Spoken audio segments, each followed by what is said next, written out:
Bayan mo, Jay. Basta mo.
Say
once again our OST of Meet, Greet, and Buy, Kumpas! And gusto ko lang sabihin, JK, ito si Jem. Sa mga shows po namin sa Star Music, he always sings Ere. Yeah! Yan ang go-to song niya. Yun dapat yung OST, di ba? Okay, so again, thank you so much, Jem. Would you like to first greet everyone? Ayan. Mamaya, we will be hearing the OST, Jem Makatunos version of Kumpas, mamaya sa trailer po.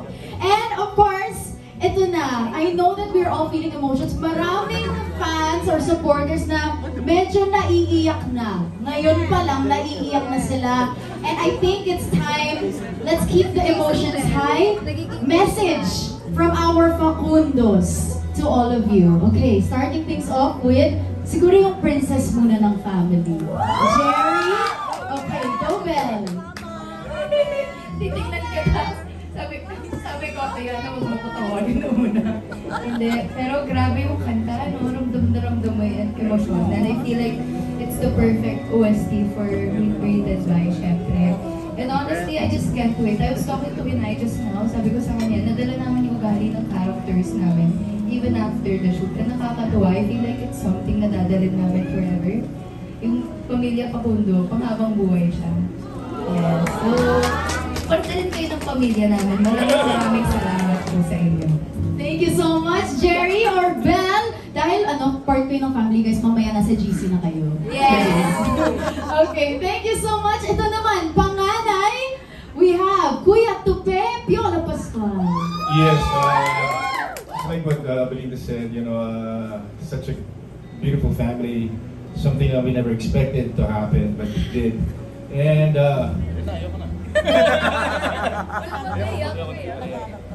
Tagalog po, Tagalog sabi ng nanay ko. Bisaya. Malaking karangalan po sa... Hindi, it's just masaya talaga kami sa shoot na to, and even after it finished, first time ko naramdaman na parang nakakabitin talaga yung pakiramdam na nabubuo yung pamilya namin, tapos na siya. And alam namin for a fact that it doesn't end there. And makikita niyo sa pelikula once you watch it, siguro hindi tissue yung kailangan yung dalang, kailangan nyo bimpo, tuwalya, towel. Kasi lalo na kami, nag-shooting pa lang, dali nyo yung magulang nyo, tapos i-treat nyo sila after. Kasi importante na, mahalin nyo bang magulang ninyo. Yun lang. Love you guys. Hanggang doon na lang. Thank you so much, Piola Pascual. Okay, the ever so makulit na son. Yes! Let's hear it for Leo. Let's go the Fox! Pero I don't know, mahirap. Ang hirap pakawalan nung pagsasama namin na to. So, bakit nagpakawalan, di ba? Wala lang, sinabi ko lang para may masabi ako. Iniisip ko siya, sabihin ko kasi. Tapos, yun, pero seryoso, for me as well as someone who loves acting, sobrang malaking karangalan sa akin na makasama. Hindi lang sina Belle, Joshua, sila Papa P, pero lalo na si Inay, na sobrang mapagbigay. Sobrang mapagbigay. As in, talagang kung ano yung kailangan na suporta namin para sa kailangan namin gawin for our character, si Inay talagang laging, kahit hindi siya nakikita sa camera, magbibigay siya sa'yo. At sobrang laking pasasalamat ko. Star Cinema for getting me for this project and for putting me in this cast kasi especially as someone who didn't grow up with a complete family, I also found a family here. So, love you. Love you all. Love you, love you everyone. Thank you. Thank you. Thank you so much, JK, our makulit son. Leo, ito naman syempre, our diamond star. Inay, Mama Baby. Hindi ko alam ang sasabihin ko sa totoo na. Sobrang ako overwhelmed sa mga anak ko dito. Sabi ko nga sa kanila, ngayon lang ako nag-shooting na nagmamadali akong pumunta sa set dahil kailangan makachichi ko yung mga anak ko. Kailangan muna may chika muna kami bago kayo umpisa mag-makeup at mag-ayos ng buhok at mag daming chismis. Ang dami namin chika. Yung, minsan parang, ano daw?